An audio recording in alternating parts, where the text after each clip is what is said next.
Scott Arniel is the coach of the Jets here in Winnipeg. He was asked yesterday about the opponent that his team is about to face, and he had a pretty interesting response that I have a feeling is going to be the beginning of a pretty long discussion. Good morning to you. Good Saturday morning. I'm Dejan Kovacevic of DK Pittsburgh Sports, and this is a special edition of Daily Shot of Penguins, coming to you from Winnipeg, Manitoba. Penguins and Jets will face off at 3:08 p.m. Eastern Time inside Canada Life Centre, and they'll do so as two of the top teams in the NHL. By that I mean the Penguins are number one at 8-2-2, and Jets are right behind them at 8-3. And depending on the outcome of this game, just like the outcome of the next game Monday night in Toronto, just like the outcome of the next home game Thursday night against the Capitals, you're going to keep seeing the same conversation emerge. And that is, are these guys for real? And even if you think they are for real, to what degree are you surprised? After the Jets practiced here yesterday, a Winnipeg reporter asked Arniel what he thought of the Penguins being where they are. This is a must-listen. I mean, they've gotten points in 8 straight games, and obviously they've made a coaching change, and you know there's some different looks to them about how they play, and they're led by one of the greatest players that has played in this game. I think that. When you have those type of players, they've probably got, in my opinion, 3 Hall of Famers on that team, and they've got some good depth in guys that some young guys now are in their lineup, and they're playing well. They're both goaltenders are playing strong, and I think that there's a lot of doubt going into that team probably throughout you geniuses that have all picked them, maybe not to be as high as other teams. No disrespect. But at the end of the day, and it's motivation for them too. They're trying to prove people wrong.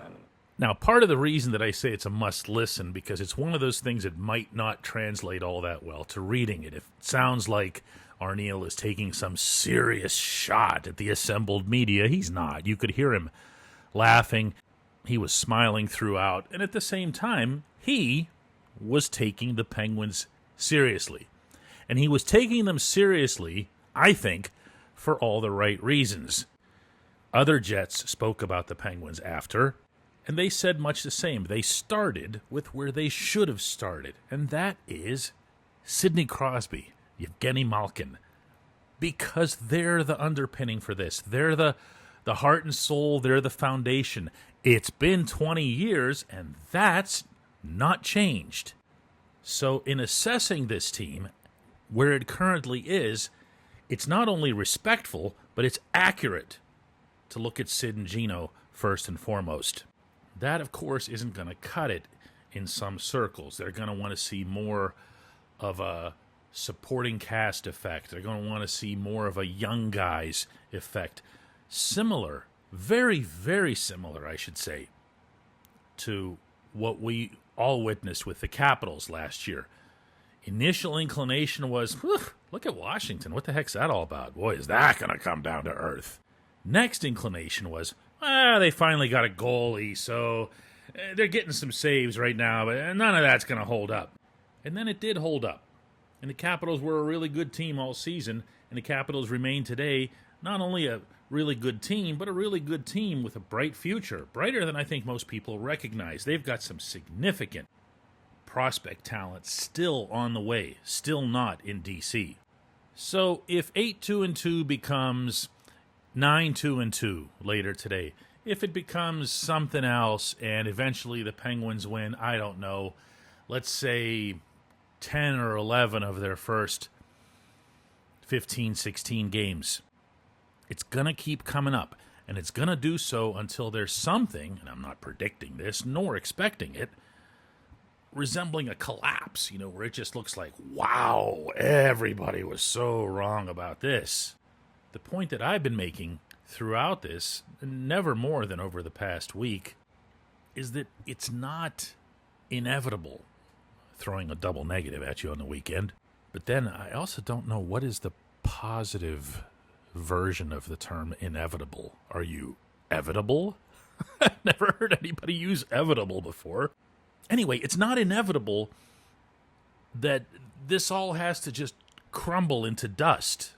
Look at the people who are making this happen. Look at their pedigree. Look at the depth, the way it's been assembled, and the way it's performing. Not just the kids. They get everybody super excited. I'm looking more in the middle guys, the Justin Brazeau, Ryan Shea, Parker Wotherspoon, in there somewhere, Connor Dewar. And then go to the kids. And then from there, go to the kids who are still in Wilkes-Barre. And from there, consider the Dan Muse effect. I heard from a good many of you after yesterday's show from St. Paul, Minnesota, that you wished I had gotten more into Muse and what he's done. And the best thing I can say right now about that is I'm working on it. I'm spending time with him. I'm spending time with players, talking to them about what he's been able to do. But this much is clear already. They're fighting for each other. Muse remarked about that after the game in St. Paul. They're sticking up for one another. They're supporting one another. They're hanging out with one another on and off the ice. They're cracking jokes at each other's expense. I like that. Show me a good culture. I'll show you a good head coach. But I also like the system that he's put in. It's not super fancy. Arneal mentioned yesterday that Pittsburgh looks like a different team, in large part because they're just doing different things on the ice. He didn't say it was better or worse than anything he'd seen from Mike Sullivan. You're not going to have a coach do something like that in the NHL. But he brought it up on his own. They swarm. They're all over the puck carrier. They're all over the puck. All three zones, even strength, power play, penalty kill.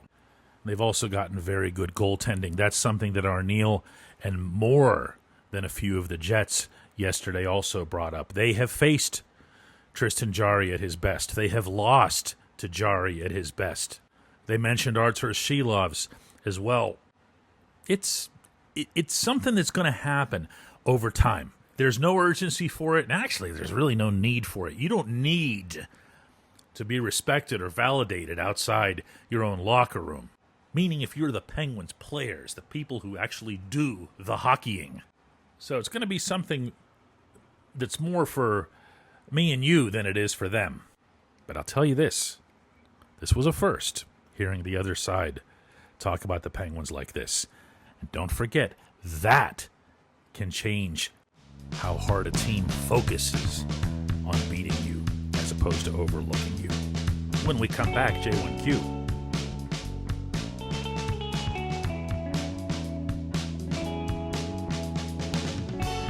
For those of you who are doing real work in construction, in a warehouse, if you're a mechanic, you want reliable, comfortable gear to help you perform well on the job.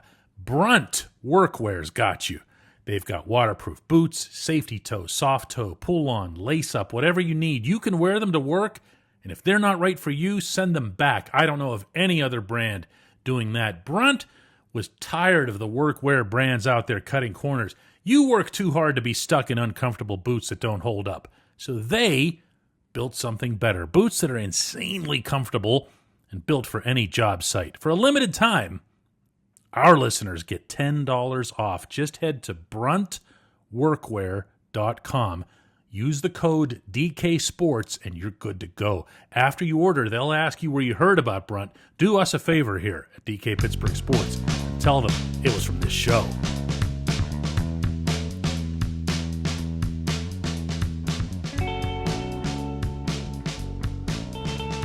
Today's J1Q comes from Mike Kuhn in Stamford, Connecticut, who says, DK, I listen to your podcast every morning on the way to work, and I do have a question for you. Well, first off, Mike, I appreciate that. Continuing, Mike says, looking at the Penguins' success this year, I do believe a new voice in the locker room has had a great impact, as has an infusion of youth. That said, what is your opinion of the fact that rolling four lines and cutting back on the ice time of the top players a little bit has helped, particularly late in the games. I can't help but think more balanced ice time has led to a more engaged team effort and fresher legs to cut back on the blown leads from previous years. This is a really good question, Mike. And it's even better timing for it. Because what Dan Muse did the other night in St. Paul wasn't something that we'd see in the past in terms of how he handled the third period. And by that I mean he just let everyone continue playing in the third period. He didn't do the Mike Sullivan dramatic shortening of the bench, especially when it came to the defense. Now, there are exceptions to that. Erik Karlsson is logging just a ton of ice right now. I don't know that he's being sufficiently appreciated by the fan base. Just saying it like I think here, based on what I see, hear, and read. He has been outstanding. If you remember him for one mistake that made you mad over the course of a game, you're missing the bigger point by a mile. But within that, yeah, they're rolling 4 lines. Muse is rolling the 4 forward lines. So let's stick to the guys up front, since those are his domain, and that's where the 2 living legends are. Sid played 13 minutes the other night. 13. Now, part of that was because Minnesota was getting all the power plays. The Wild ended up with 8 minutes of actual power play ice time. 8 exactly minutes. To the Penguins' 13 seconds. Now, that's to the Penguins' credit that Ben Kindle scored that quickly, but it's still 8 minutes to 13 seconds. And this is what happens when you build it right in the first place. I mean, give Muse his credit, but give Kyle Dubas his as well. I have been complaining, at times bitterly, about the lack of a focus on a supporting cast, an energetic, lively, ideally skillful and speedy supporting cast. That's in play right now. All 4 lines are getting something done. You don't look at any of these lines as if they're just killing time. And you know which lines I'm talking about from the very recent past, where they'd go out there, not a whole heck of a lot would happen. You'd maybe survive an opponent's chance or two, and then you'd just be waiting for Sid to come on. That's not this. There's a whole lot of sameness to what the Penguins are doing. So what you're seeing in the third period, Mike, to me, is reflective of what you're seeing as a whole. I don't see the Penguins really going outside themselves in any situation. If they're trailing, if they're tied, if they're ahead. And as a result, I'm going to imagine that you have the same feeling that I do once they get these leads, even if it's a 1-goal lead. Don't you feel like the most likely next thing to happen in that game is that the Penguins are going to add on? Even if the other team is applying pressure and coming hard and all that other stuff? Well, that's ideal. That's what you want. That's the stuff that really... Mike Sullivan used to talk about it all the time, but the last couple of years, from an execution standpoint, it just wasn't there. He would say a lot of the same things. Remember, just play, keep playing, that's what we do, we just keep... But it wasn't happening. They would fold. This team's not doing that. Listen, guys, before I sign off here, I want to thank the people that I heard from in the past 24 or so hours since I had mentioned in St. Paul, and I was totally winging it, that if we put together 100 subscriptions to our app, I was going to do shows through the weekend. Here's what we got. We got 34, and I am not about to complain about being 66 short, even if it's just because it's the number 66. I and we and everybody at our company is grateful for you adding to our family at the DK Pittsburgh Sports app. If you'd like to join yourself, I can't make it any easier for you. All you got to do is download the app. That's free. Just go to Apple or Android and download the DK Pittsburgh Sports app. It's free. Can't stress that enough. This part of it is free. We're not trying to trick you here. From there, email me. Like me, not some automated thing. Just email right to me, dk@dkpittsburghsports.com. Spell out Pittsburgh. And I'll respond to you myself as soon as I can. Today's going to be a bear with a massive, massive discount offer that I don't think anybody has said no to yet who has emailed. And we'll take care of you from there. Again, thank you to all 34 of you who subscribed. Because of being so obscenely busy, and I have to travel back through Toronto to get to Pittsburgh in time for the Steelers and Colts on Sunday, I won't have a daily shot of Penguins until Monday morning. I sure hope you can make it back for that one.